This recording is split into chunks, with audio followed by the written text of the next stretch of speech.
I have just woken up to the news that one of the giants of 20th century music has passed away. Quincy Jones has died at the age of 91 years old. Quincy Jones is a unique character in music history. When we look at 20th century music, we could divide it almost into three parts and how it relates to the entertainment industry as a whole. The emergence of jazz in the 1920s and the swing and big band era that then emerged in the 1930s was really the beginnings of modern popular music. Once the big bands of the 30s added singers into their bands, you start to have these huge new iconic pop stars, people like Frank Sinatra and Tony Bennett.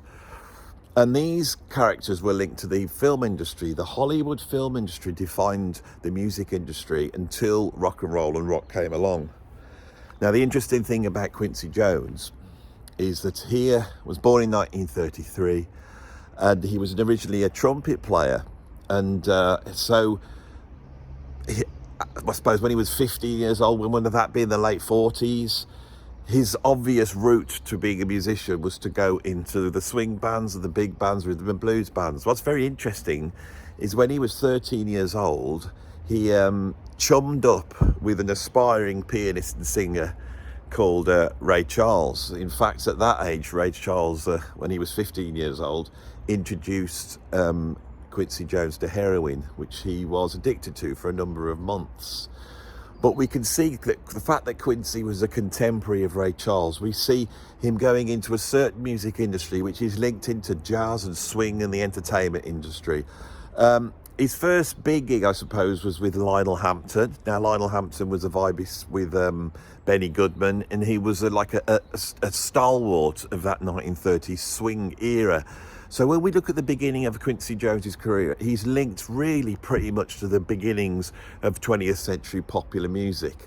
I think that's really interesting. You know, as he goes through the 50s, what we see is his trumpet skills turn into composition and arrangement skills. Now, he went to music college. I think he went to Berkeley to start off with, and then in the mid-50s, he went over to Paris and studied under amongst many other people, Oliver Messiaen, right? So this guy could move between, 20th century, orchestral music composition through to jazz arrangement, jazz trumpet. He was a virtuoso product of the jazz era. When the 1960s come along, his skills as an arranger and a composer start to be used by the Hollywood film industry. And in 1964, he scored the soundtrack for a film called The Pawnbroker.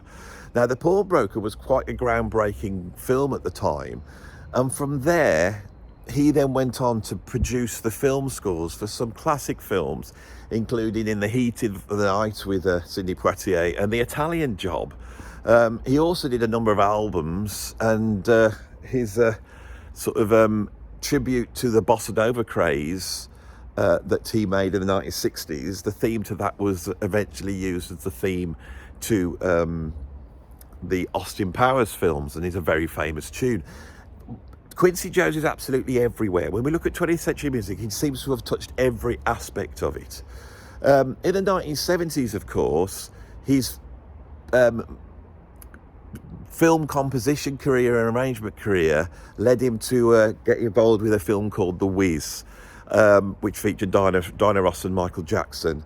And because of that, he then hooked up with Michael Jackson and then produced Off the Wall. Now, Michael Jackson was a big pop star at the time, but I don't think he was seen that seriously. What Quincy Jones did with Michael Jackson on Off the Wall was to turn him into the biggest black American music artist in the world, right? That album sold 20 million copies. And then astonishingly, together, they then take on the whole music industry. And his work with Michael Jackson on Thriller creates not only the biggest album of all time, but also the album that really crosses over black music into the mainstream charts, creating the MTV age. He then produces Bad. And then when Michael Jackson moves on after Bad, we see a diminishment in Michael Jackson's output. Quincy Jones is an absolute genius. And what's interesting is not only did he produce the biggest sort of pop star of the latter part of the 20th century, he had a very long career producing Frank Sinatra, the great artist of the earlier part of the 20th century.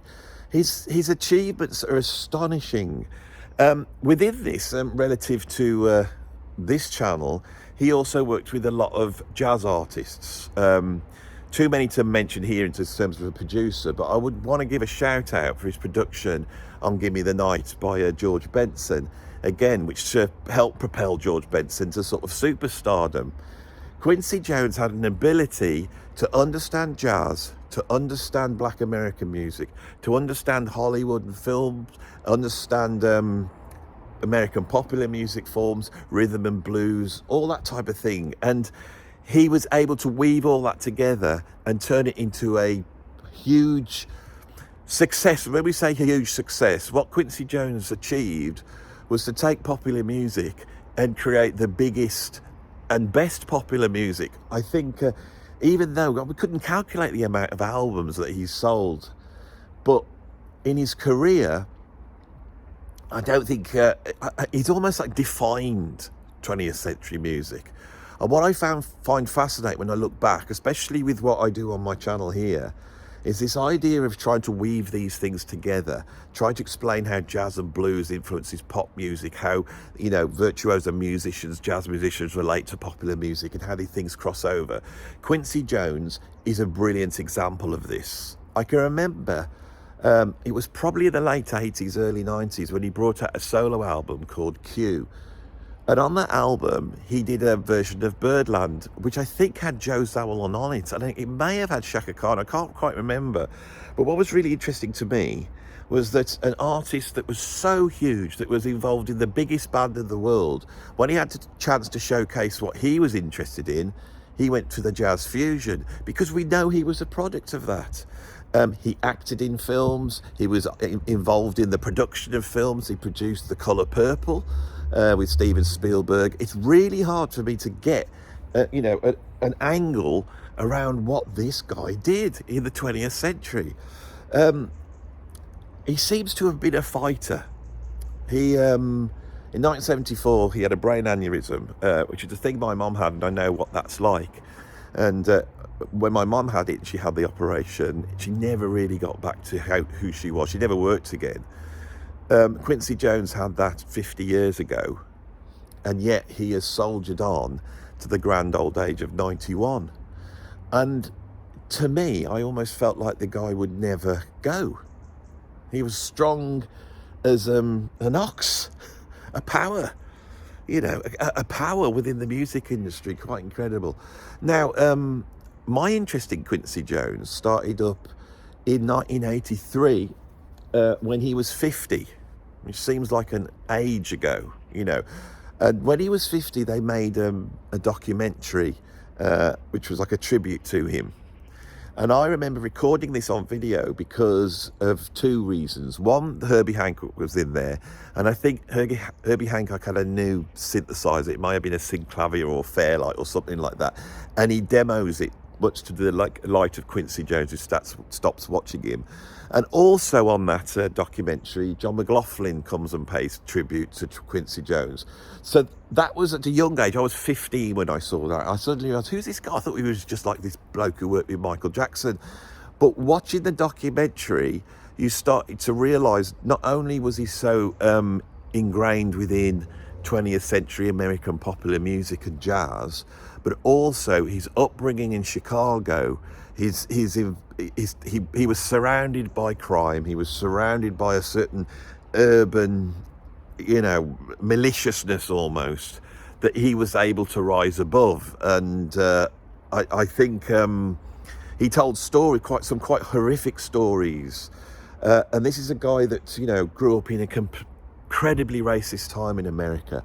And he says at one point, I think, when he got the gig with Lionel Hampton, and he started to tour the world with him, what he realised that the sort of fight between black and white in black and whites in America was mirrored all over the world. There was all sorts of different factions fighting with each other, and he got an objective view of that. Now later on, you know, when he got married to white women and had relationships with white women, he got criticised for this by some members in the black community. I'm pretty sure Tupac may have had a go at him. I know he was had a relationship just before he died with one of Quincy Jones's daughters, I think. But he was one of those musicians, I think, that had an outward looking, you know, rather than being closed in, he had this outward looking aspect from his view as an African American musician. He was able to take the music, this incredible music, which is one of the great legacies, I suppose, of American culture, and he was able to tell it, you know, put it out into the world. In the 1980s, when the whole Live Aid thing happens, which I've been pretty critical of on this channel, and here in the UK, you know, Bob Geldof and Midge got together and did, you know, Do They Know It's Christmas?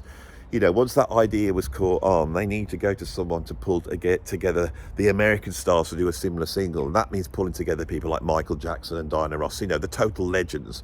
And who do you go to do that? It's Quincy Jones. As I'm talking, I'm starting to think, how do I really encompass? Usually when somebody dies like this, you come out and you go, well, they made this album and they had this #1 and this is why they're famous and this is why we're talking about them. With Quincy Jones, I'm not going to be able to get anywhere near explaining what this guy did.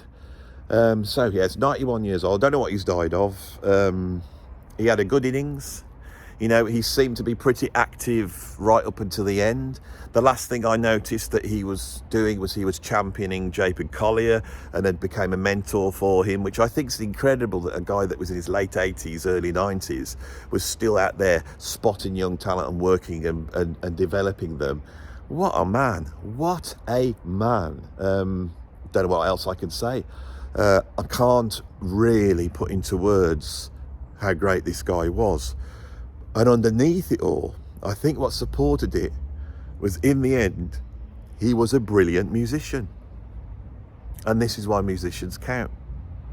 Thanks for watching this video, and I'll see you on the next one.